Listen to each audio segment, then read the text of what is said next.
Vamos a revisar las generalidades del trauma únicamente en el contexto de imagenología. El manejo, exploración y hallazgos clínicos del paciente con trauma de columna es algo complejo y lo revisarán con profundidad cuando lleven su asignatura de traumatología y ortopedia, así que no nos meteremos mucho en esa parte clínica. Del trauma de columna en general, podemos decir que las lesiones traumáticas y particularmente las fracturas de columna no son tan frecuentes como las fracturas en otras partes del cuerpo, sobre todo miembros superiores e inferiores. La incidencia de fracturas de columna está reportada del 4 al 23% aproximadamente. La importancia de estas lesiones de columna radica en las consecuencias sociales, funcionales y financieras que pueden llegar a ser más sustanciosas en comparación con el trauma de otras regiones. A largo plazo, las consecuencias que trae al paciente la rehabilitación, limitación funcional y costos pueden ser devastadoras realmente. Las lesiones en la columna pueden ser devastadoras por el posible daño a estructuras nerviosas, particularmente la médula espinal. Como ya mencionamos en la introducción, los métodos básicos de estudio en trauma son radiografías, tomografías y resonancias magnéticas. En el contexto de politrauma, debido a que casi 40% de los pacientes politraumatizados tienen lesiones de columna, aquí sí están indicados los estudios que abarquen a toda la columna de ser necesario. Pero bueno, como mencionamos, con las radiografías podemos darnos una idea de la estabilidad de la columna. Aquí vemos cómo francamente se ha perdido esa estabilidad. Al realizar una tomografía, podemos ver de una forma más profunda todas las lesiones óseas y el grado de estabilidad. En donde está algo limitado el poder diagnóstico de una tomografía es en las lesiones de los tejidos blandos. Como por ejemplo, ¿qué se imaginan que está ocurriendo aquí en este canal vertebral? Esta es la resonancia magnética en secuencia T2 en adquisición sagital de este paciente. Vean cómo podemos ver aquí la lesión de la médula espinal en esta región. Vemos que la intensidad de señal de la médula es heterogénea y físicamente podemos ver cómo está habiendo compresión de la misma. Toda esta intensidad de señal que vemos aquí, por ejemplo, esta mancha blanca o hiperintensa y estas manchas también hiperintensas, a esto la conocemos como mielopatía. Relativamente podemos visualizar mejor los tejidos blandos con resonancia magnética que el hueso, aunque vean cómo podemos definir también las regiones con contusiones y edema óseo en estos tres cuerpos vertebrales. Realmente todo lo que vemos hiperintenso aquí es edema en los cuerpos óseos. Con la TAC podemos definir mejor las fracturas. Vean estas dos vértebras cómo tienen lesiones óseas aquí y aquí. La mayoría de las lesiones de columna ocurren en la columna torácica y lumbar, principalmente en los niveles transicionales toracolumbares, los cuales equivalen a casi 50% de todas las lesiones toracolumbares. ¿Recuerdan qué estructuras tenemos a estos niveles? Pues al cono medular y a la cauda equina. Por lo tanto, las lesiones a estos niveles pueden ser causa de síndromes del cono medular o de la cauda equina. Las lesiones de la cauda equina generalmente tienen un carácter más radicular de neurona motora inferior con hipo o anestesia en silla de montar, o sea, en el área glútea, perineal y en la cara interna de los muslos, con disfunción esfinteriana, urinaria e intestinal retardada en comparación a la afección del cono medular. Si persiste la sensibilidad a nivel umbilical, generalmente podemos descartar una afección de la cauda equina relativamente. La afección del cono terminal genera una lesión de la neurona motora superior, tradicionalmente con incontinencia fecal y urinaria, pero de manera prematura, casi posterior al trauma. Ante la sospecha de afecciones traumáticas que afecten al canal vertebral a cualquier nivel, se requiere de instaurar una terapia con glucocorticoides y se sugiere estabilización y descompresión quirúrgica de las lesiones que afectan a las estructuras dentro del canal medular tan pronto y sea posible. El primer estudio de imagen que generalmente realizarán en pacientes politraumatizados en México son radiografías, usualmente portátiles AP y laterales, aunque el primer estudio más sensible es una tomografía. Muchos centros de trauma en México realizan la tomografía de primera instancia. Las indicaciones para realizar estudios de imagen en el contexto de trauma tóraco-lumbar considera si uno o todos estos criterios están presentes. Tienen que considerar la inmovilización del paciente que se debe brindar a un paciente con trauma de columna. Para explorar la línea media se puede movilizar en bloque cuidadosamente al paciente o explorar mediante aditamentos como grúa, por ejemplo. En este caso, el dolor con la palpación sobre la línea media de la columna es un criterio para realizar estudio, aunque con el dolor referido a la espalda alta o baja es suficiente. También son las lesiones focales, como por ejemplo hematomas o excoriaciones a nivel toracolumbar. Disfunción neurológica en los miembros pélvicos, principalmente como parestesias, hipoestesias, paresias o disfunción superior manifestada por disminución del Glasgow. Importante, si encuentran una fractura en la columna cervical, tienen que extender el protocolo para realizar estudios de imagen toracolumbares. Pacientes intoxicados que sufrieron trauma se ganan su estudio. Y esto de lesiones distractoras se refiere, por ejemplo, a que en un paciente politraumatizado, si vemos una fractura abierta en el brazo, por ejemplo, esa lesión puede funcionar como distracción al paciente y pues no va a enfocar su atención al dolor que pudiera provocar lesiones que tuviera en la columna, eso en caso de que esté consciente.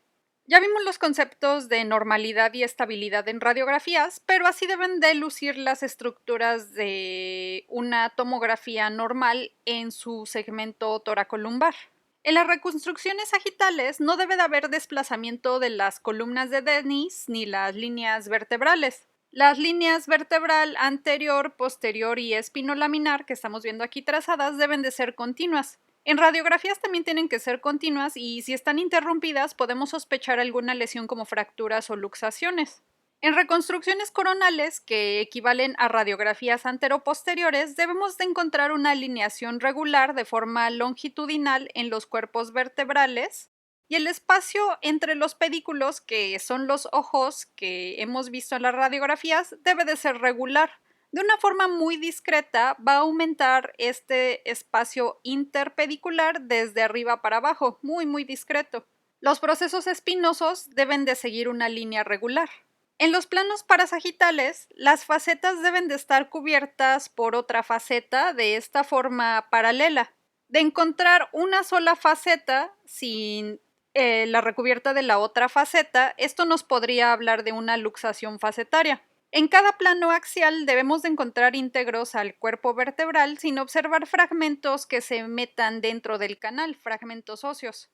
El anillo que está formando aquí a la vértebra no debe de tener ninguna interrupción realmente. Para no realizar estudios de imagen en un paciente con trauma cervical, tenemos que descartar estos 5 criterios que apodan como los no de nexus. No se realizan estudios en pacientes en donde no haya dolor vertebral o déficit neurológico central o periférico. Deben de ser pacientes no intoxicados. No se realiza si no hay lesiones distractoras, que ya dijimos de qué se tratan. Así que realmente si ustedes duermen mal y les duele la columna el siguiente día, no se enojen de que no les vayan a solicitar una radiografía. Los estudios de imagen cervical es recomendable realizarlos con collarín. Aquí el paciente trae su collarín. Algunos collarines muy viejos no permiten la realización de radiografías y algunos con mucho metal no permiten tampoco la realización de tomografías, pero en general ya se usan este tipo de materiales que no interfieren con la imagen. Podemos realizar tomografías, radiografías o resonancias magnéticas con el collarín. Ya vimos el aspecto de la columna cervical normal en radiografía y este es el aspecto normal en tomografía. En su plano axial, las vértebras forman un anillo que debe estar intacto con un canal vertebral amplio, como estamos viendo aquí, de forma triangular. Tenemos que encontrar las facetas con este aspecto uniforme y aquí las flechas están señalando el lugar en donde está la articulación sinovial. En estas imágenes sagitales tenemos que encontrar nuestras líneas cervicales conservadas. La irregularidad de estas líneas nos hablaría de lesiones como fracturas o luxaciones. Siempre en todos los segmentos de la columna en sí recuerden estas líneas de estabilidad. Para valorar aquí a la articulación del occipital con el atlas y axis, esta distancia que está aquí, que es el intervalo vaso-odontoideo, debe medir menos de 9.5 milímetros sin observar a la apófisis odontoides por arriba de este nivel o muy separada de este nivel. El espacio articular entre odontoides y el arco anterior de C1 debe ser menor de 3 milímetros en los adultos, o sea, este espacio. Hacia los planos parasagitales, todas las facetas deben de tener este contacto regular entre ellas con una distancia menor de 1.4 milímetros en este espacio. Si se expande este espacio o se separan las facetas, eso nos puede hacer pensar en lesiones por hiperflexión, que ahorita vamos a ver de una manera más profunda. Los cortes coronales funcionan como una proyección transoral en donde vemos esta relación normal entre las masas laterales de C1 y la superficie articular de C2, en donde si trazamos una línea de esta forma hay una relación adecuada. Si viéramos estas masas laterales de C1 desplazadas más allá de esta línea, eso nos estaría hablando de una lesión en el arco vertebral de C1. Hay múltiples clasificaciones para fracturas. Realmente no profundizaremos en cuanto a clasificaciones, ya que estas cambian de acuerdo al lugar en donde lleven su rotación. Cada hospital usa una diferente. Generalmente, las clasificaciones de la AO son las que yo encuentro con mayor valor, ya que toman en cuenta el tratamiento. En términos generales, las lesiones que podemos observar en columna por debajo de C2 hasta el sacro ocurren cuando un exceso de fuerza interrumpe la armonía de la estabilidad que tiene la columna. Tenemos 6 principales mecanismos de lesión según McRae. Las lesiones que involucran principalmente a los cuerpos vertebrales cuando se aplica una fuerza axial sobre los mismos pueden causar fracturas por compresión. La vértebra puede perder solo altura en su muro anterior y eso lo conocemos como acuñamiento. Puede también comprimirse de una forma más global, como estamos viendo aquí, o puede estallar, francamente. Generalmente las fracturas de compresión crónicas suelen suceder en el contexto de personas con disminución en la densidad ósea, como en el caso de osteoporosis. Y esas fracturas pues generan fracturas con forma de cuña. En los traumatismos más severos o huesos con adecuada mineralización ocurren fracturas por estallamiento. Vamos a revisar ambas, ya que este mecanismo de compresión es el tipo de fractura más común. La distracción es cuando se separan las estructuras, generalmente por una fuerza de flexión o una fuerza de extensión. Podemos también tener lesiones por mecanismo de hiperflexión o extensión excesiva. Vean cómo la flexión excesiva modifica la parte posterior de la columna y la hiperextensión modifica sobre todo aquí a la porción anterior. No quiere decir que no se puedan lesionar los otros segmentos, por ejemplo, los anteriores en este caso o los posteriores en este caso. En este tipo de lesiones también se puede generar distracción. Las fuerzas de cizallamiento son fuerzas opuestas que pueden seccionar y deslizar o trasladar o luxar a los segmentos en planos opuestos. Esto correspondería a una listesis cuando es en plano ventral y en plano dorsal. Las fuerzas de cizallamiento opuestas en planos laterales provocan aquí una laterolistesis. La flexión lateral excesiva puede provocar tensión compresiva en el lado que se está aproximando, que serían estos dos, y puede provocar tensión o estiramiento en el lado en donde las estructuras se están separando más, como estos dos. La rotación excesiva de la columna puede causar lesiones de tejidos blandos o fracturas, y esto ocurre secundariamente a las limitaciones de ligamentos, articulaciones y mínima flexibilidad que no permite una rotación más allá de cierto límite. Puede incluso llegar a fracturar de esta manera al hueso. Un principio que hay que considerar, sobre todo en las lesiones con mecanismos de hiperflexión e hiperextensión, son a las bandas vertebrales que están manteniendo estable a la columna. Como pueden ver, corresponde prácticamente a las líneas vertebrales y a las columnas de Dennis. Las lesiones que hiperextienden a la columna pueden dañar principalmente a la banda anterior, que está formada por el ligamento longitudinal anterior, pero las estructuras de la columna medial o posterior pueden resultar dañadas también. Las lesiones que hiperflexionan a la columna dañan principalmente a la banda posterior, que está formada por las estructuras del complejo ligamentario posterior, que son todas estas. Con ambas lesiones, ya que se puede dañar la estabilidad, se pueden generar lesiones que provoquen distracción, o sea, una separación de tejidos blandos a nivel de disco o ligamentos, por ejemplo, e incluso puede hacer distracción de la banda de tensión ósea que correspondería a la vértebra misma, o sea, puede haber fracturas de este tipo. Además de distracción, puede haber cizallamiento y translación vertebral, como ya vimos anteriormente. Les dejo en las diapositivas que pueden descargar la clasificación de la Fundación AO. En este link pueden acceder a las referencias completas, en donde además profundizan en la clasificación de acuerdo a hallazgos clínicos neurológicos y hallazgos asociados en lesiones de columna alta, que es C1 C2, en el segmento C2 a C7, que conocemos como segmento cervical subaxial. Tenemos también las fracturas del segmento toracolumbar y las fracturas del segmento sacro. Vamos a ver fracturas y lesiones muy particulares, empezando por esta fractura de Jefferson. La conocemos así por el neurocirujano que la describió en los años 20, Geoffrey Jefferson. Básicamente es una fractura por estallamiento del anillo de C1 en los segmentos anteriores y posteriores, como estamos viendo aquí en esta tomografía en plano axial. Prácticamente siempre vamos a encontrar 4 trazos en el anillo vertebral. El mecanismo de lesión generalmente se relaciona con una fuerza axial, por ejemplo, cuando los pacientes se lanzan en albercas de baja altura impactando sobre su cabeza, que transmite la fuerza hacia la unión cráneo-vertebral de forma axial. En radiografías convencionales, la proyección óptima para observar la lesión es la proyección transoral o de boca abierta, en donde observamos la migración de estas masas laterales de C1 sobre C2. ¿Recuerdan que teníamos que ver una línea continua? Vean aquí cómo se está desplazando esta línea hacia los planos laterales de ambas masas laterales. Si vemos este tipo de lesión por radiografía, está indicado realizar una tomografía para buscar otro tipo de lesiones que pudiera haber asociadas.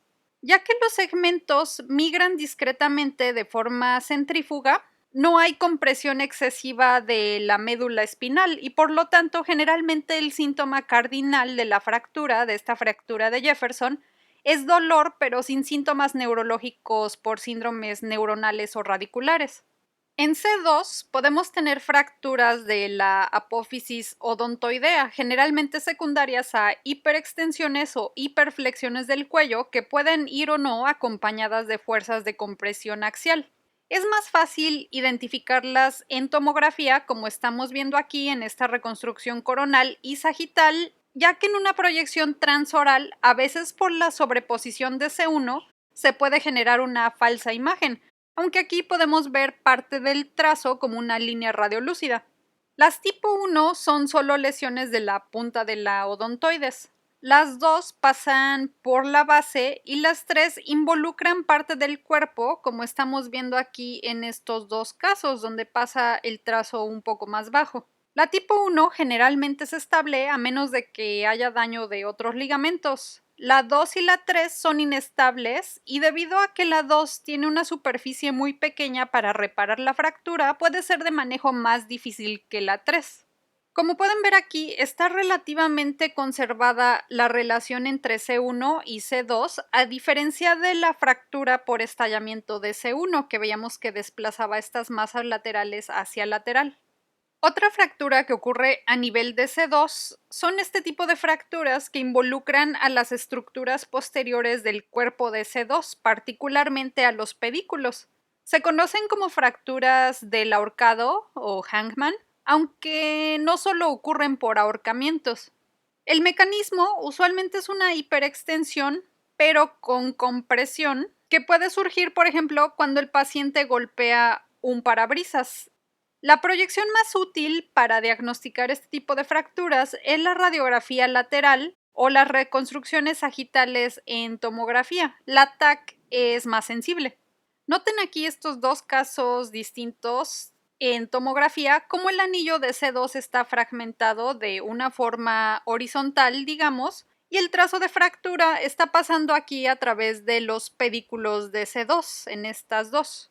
Esta separación en un fragmento anterior y en un fragmento posterior provocan que el cuerpo de C2, que sería este, se deslice hacia adelante sobre el cuerpo de C3. Realmente aquí no hay mucha separación y por eso en este paciente que es más joven, la subluxación de C2 hacia adelante sobre C3 es muy discreta aquí.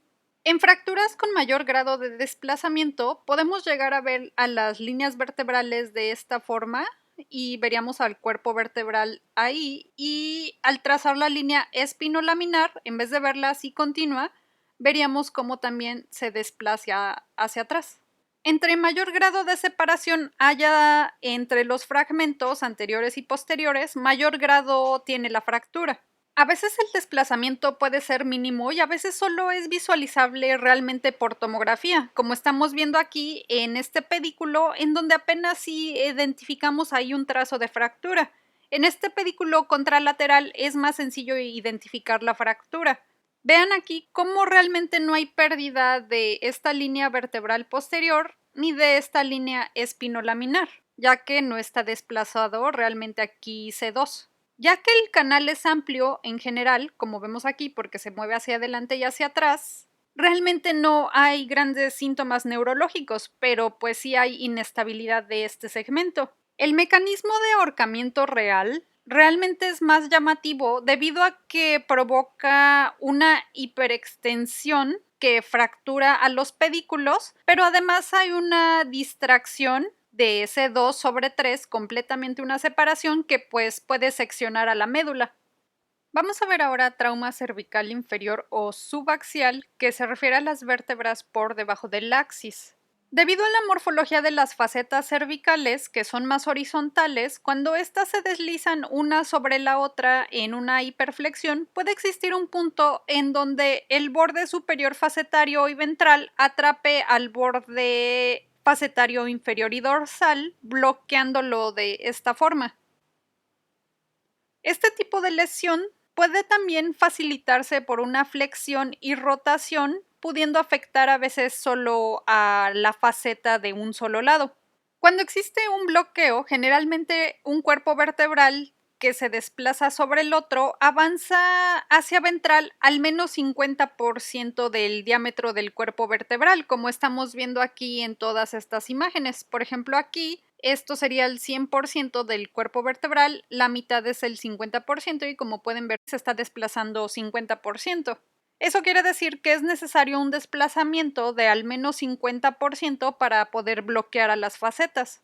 Estas facetas articulares quedan bloqueadas a menos de que se realice una intervención en donde el traumatólogo reduzca de manera externa la luxación o la reduzca de forma quirúrgica.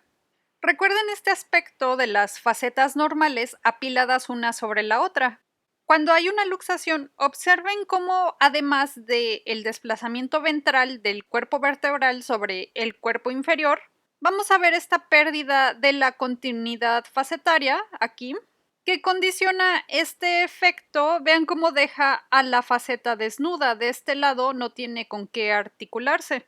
Vean cómo es más franco ese hallazgo de faceta desnuda aquí en esta tomografía, en esta reconstrucción parasagital. Aquí vemos a las facetas apiladas y aquí está la faceta desplazada hacia anterior o bloqueada. Esta faceta ya no puede regresar hacia atrás.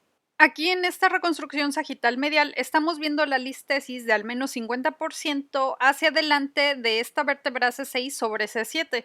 Vean también cómo aparte este espacio interespinoso está incrementado y pues coincide con una lesión por hiperflexión porque se están dañando las bandas de tensión posterior.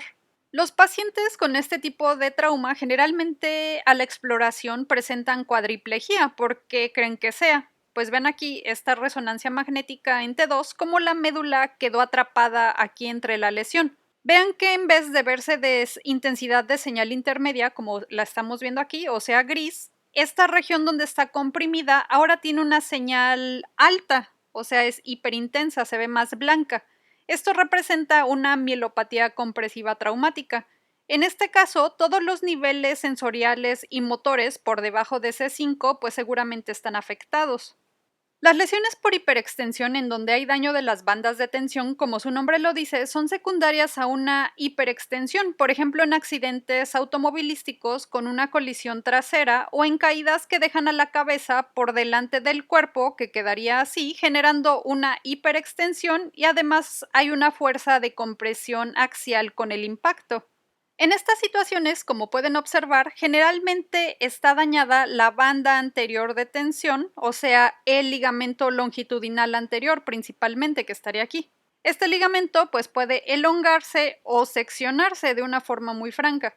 Vean cómo aquí en esta proyección lateral radiográfica y en esta tomografía podemos observar un aumento del espacio interdiscal que le da un aspecto de libro abierto. Este aspecto del libro abierto puede estar generado por la sección longitudinal del disco intervertebral. Digamos que aquí pues se secciona de esta forma. Por la tensión que genera el ligamento longitudinal anterior sobre sus inserciones vertebrales, puede llegar un punto en el que el ligamento longitudinal anterior abulsione un fragmento óseo, como es en este caso. Aquí se estaría insertando el ligamento longitudinal anterior y ahí se rompe. Esta parte del ligamento jala ese lugar en donde se está insertando y crea este fragmento óseo. Esto se le conoce como fractura en lágrima por abulsión, ya que el ligamento longitudinal anterior está tirando de este fragmento óseo. Vamos a retirar ahí las anotaciones para que puedan ver el fragmento. Este tipo de fracturas es muy común en las lesiones por hiperextensión. El ligamento longitudinal anterior puede elongarse o incluso seccionarse. A veces vemos radiografías o tomografías normales, pero al realizar la resonancia magnética podemos ver lesiones serias del ligamento longitudinal anterior, como en esta resonancia magnética, en donde vemos que el ligamento longitudinal anterior, que es este, está elongado, ya que ahora presenta este aspecto de tirabuzón. Y vean cómo está aparte engrosado por edema, y también pues vemos edema, que es todo lo brillante, todo lo hiperintenso alrededor. A veces puede ser tanta la extensión que se dañen los elementos posteriores como facetas o procesos espinosos que se pueden llegar a fracturar. Las lesiones más severas también pueden causar distracciones que luxen a todo un segmento vertebral sobre el otro segmento. En las lesiones cervicales por hiperflexión se dañan las bandas de tensión posterior. Esto puede ocurrir, por ejemplo, en los casos de lesiones en latigazo, que se refiere al movimiento que hace el cuello en accidentes con vehículo automotor. Cuando tenemos el aditamento en el asiento que limita la extensión, pero no tenemos bolsa de aire, puede ocurrir esta hiperflexión. Puede existir también un mecanismo de compresión agregado en caso de que en esta posición baja impacte la cabeza con el parabrisas en esta posición. Como dijimos, en este tipo de lesiones se afecta principalmente a las bandas de tensión posteriores, pero puede existir también una distracción con translación agregada, sobre todo en el segmento. Vean cómo en todos estos segmentos hay una listesis del cuerpo vertebral sobre el cuerpo vertebral inferior en este segmento afectado. Esto va a generar también daño a las estructuras nerviosas, particularmente a la médula espinal que queda aquí. Por imagen vamos a ver afectada a la columna posterior con una amplitud incrementada del espacio interespinoso, como estamos viendo aquí en estos tres casos, en donde aumenta este espacio. El segmento cervical tiene que mantenerse en lordosis fisiológica, pero observen cómo se crea una gifosis debido a la elongación y al daño de la banda de tensión posterior. Además, vean cómo las facetas pueden luxarse, como estamos viendo aquí, incluso con bloqueo facetario. Esta gifosis puede formarse también por la compresión que sufre el cuerpo vertebral inferior al nivel de la lesión, como estamos viendo aquí, y esto genera una fractura en lágrima, pero esta difiere de la fractura en lágrima por hiperextensión en que esta tiene un mecanismo compresivo porque la vértebra se está ahí comprimiendo, a diferencia de la fractura por hiperflexión en donde el mecanismo era la abulsión, era el ligamento longitudinal anterior tirando del fragmento. Así que recuerden que en hiperflexión estas fracturas son por compresión y en hiperextensión son por abulsión. Cuando el paciente tiene una lesión cervical relativamente menor y no encontramos nada de síntomas neurológicos, generalmente se suele diagnosticar esto como un esguince. Es algo que se hace con frecuencia en el contexto en México. No deben existir lesiones francas de las bandas de tensión y generalmente el dolor es reflejo únicamente de contracción muscular regional. Podemos inferir de manera indirecta que existe contracción muscular cuando observamos rectificación o a veces inversión de la lordosis cervical, o sea, una gifosis. Vemos a la columna adoptando esta posición recta o con concavidad posterior. He observado que muchos generalmente dicen que es rectificación nada más viendo el estudio y calculando visualmente. Previamente lo que yo hacía era medir el ángulo de Cobb cervical, el cual obteníamos trazando una línea que pase por debajo del platillo terminal de C2 y por debajo del platillo terminal de C7, con sus respectivas líneas, las cuales se intersectan aquí y es aquí donde medimos el ángulo. Los rangos son muy variables. Lo normal dicen que es de 12 hasta 35 grados y la rectificación a partir de 0 a 5 o 10 grados, pero creo que este método modificado de Toyama es más sencillo. De forma práctica, con el método de Toyama modificado, trazamos una línea desde el borde dorsal y caudal de C2 hacia el borde dorsal y rostral de C7 y ya, no medimos nada. La lordosis cervical está conservada si vemos a los cuerpos vertebrales por delante de esta línea. Si hay rectificación, vemos a la parte posterior de los cuerpos vertebrales contactar a la línea, y si la lordosis está invertida formando una gifosis, los cuerpos vertebrales vean cómo están sobrepasando a la línea hacia atrás. Deben de fijarse siempre que el resto de las líneas cervicales estén conservadas, de lo contrario, lo más probable es que haya una lesión más severa y no solo un esguince.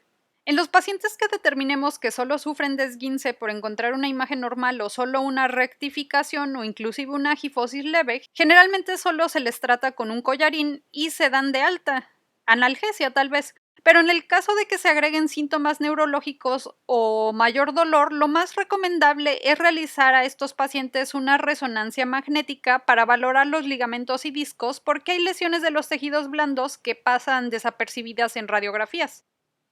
Vamos a pasar a las lesiones que afectan principalmente a los segmentos torácicos y lumbares. La fractura de Chance corresponde a una lesión por hiperflexión que daña las bandas de tensión posteriores, pero la característica especial es que hay una interrupción transósea de la banda también. Hay una fractura del cuerpo vertebral, pedículos, proceso espinoso, de atrás hacia adelante. Principalmente ocurren en el segmento de la transición torácica baja y lumbar alta.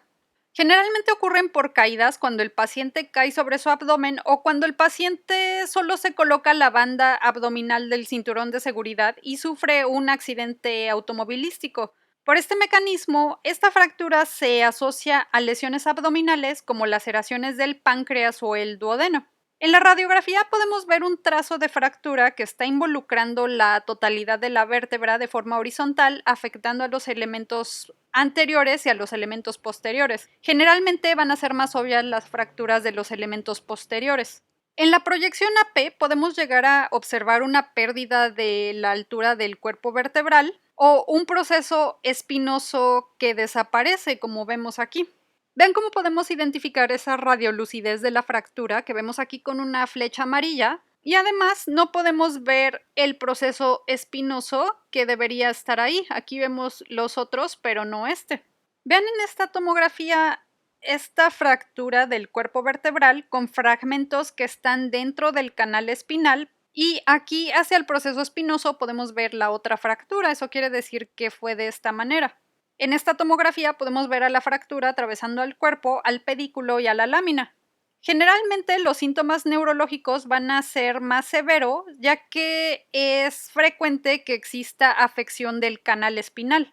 Como pudieron notar, los ejemplos de trauma que vimos anteriormente, excepto la fractura de Jefferson y del ahorcado, están dañando las bandas de tensión y por lo tanto corresponden a trauma en donde la estabilidad de la columna es bastante vulnerable. Vamos a pasar a dos lesiones estables. claro que no les resta lo dolorosas que puedan llegar a resultar. Una es la fractura, que afecta principalmente a los procesos espinosos, que puede estar en cualquier lugar, pero principalmente la encontramos en C6 y especialmente en C7. Esta fractura es conocida como fractura del paleador de arena o fractura Clay Shovelers, en donde existe una flexión abrupta con contracción de la musculatura del cuello inferior que abulsiona al fragmento del proceso espinoso.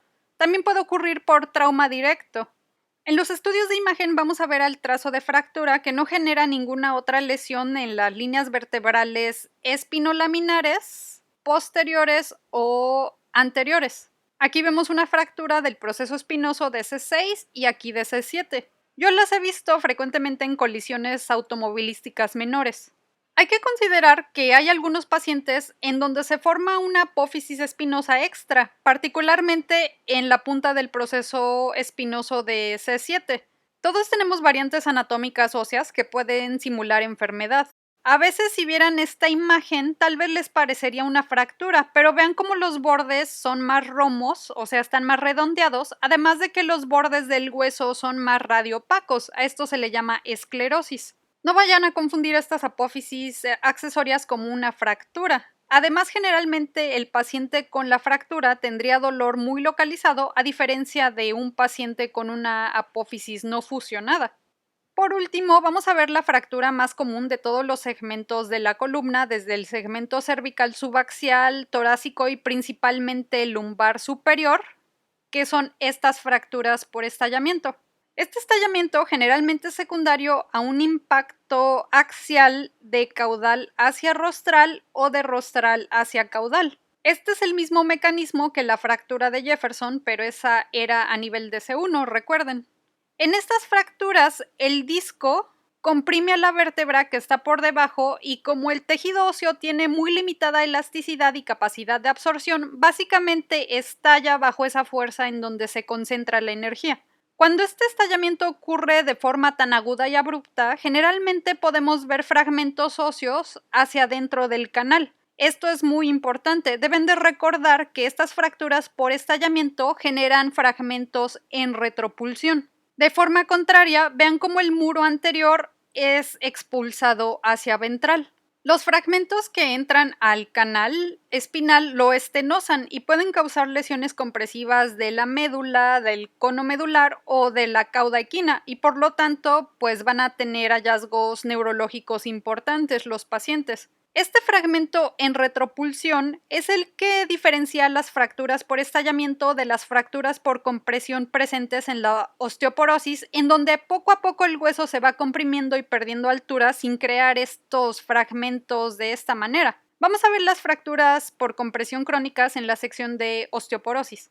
En las proyecciones AP, la fragmentación del cuerpo vertebral provoca que la distancia entre los pedículos incremente. Decíamos que la distancia tiene que incrementar de una forma muy discreta conforme vamos descendiendo, pero ven aquí cómo está incrementada de forma abrupta y vuelve a disminuir en niveles inferiores.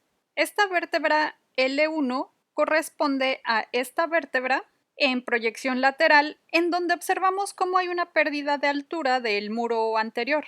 Generalmente no podemos ver al fragmento en retropulsión en radiografías laterales porque puede ocultarse detrás de los pedículos ese fragmento. Y es por eso que es preferible en esos pacientes realizar estudios de imagen seccional como tomografía o resonancia magnética. Por el momento ya vimos algunos ejemplos de las principales lesiones traumáticas. Para su nivel, lo que deben de saber es si las líneas vertebrales están perdidas, tienen que tratar de identificar si alguna de las bandas de tensión está dañada y deben de saber qué estudios ordenar para el trauma en columna. En la próxima sesión cubriremos los dos principales procesos infecciosos vertebrales y veremos la enfermedad degenerativa de la columna, que prácticamente vamos a sufrir todos a diferentes grados en algún momento de nuestras vidas.